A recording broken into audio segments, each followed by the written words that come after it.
savoir improviser selon le temps. On ne peut pas rester tout le temps dans le thème, surtout avec des petits comme ça. Merveilles et mystères, un thème qui en inspire plus d'un.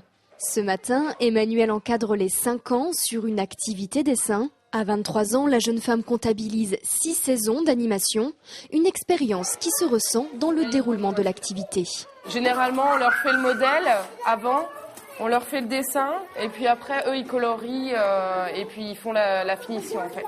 Les enfants de cet âge-là, ils ont besoin d'un imaginaire, et je veux dire, s'ils veulent faire une fée complètement verte, voilà, c'est ce qu'ils auront envie, et ça, on va pas du tout les forcer à faire autre chose, quoi. Au cours de l'été, le centre peut accueillir jusqu'à 110 enfants par jour. Âgé de 3 à 12 ans, Emmanuelle doit savoir s'adapter à chaque tranche d'âge. Un travail d'équipe qui nécessite certaines qualités.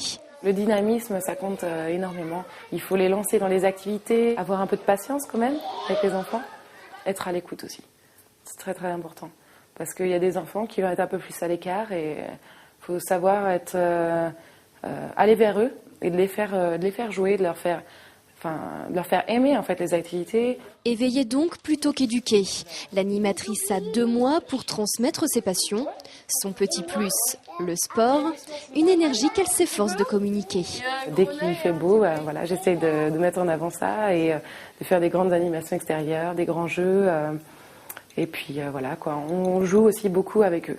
Dès qu'ils voient que l'animateur est impliqué dans le jeu, directement, il s'implique aussi. Étudiante en dernière année de master, l'animation est un bon compromis entre petit boulot et études. Titulaire du BAFA et du diplôme de surveillant de baignade, la jeune femme perçoit le SMIC, sans compter quelques primes.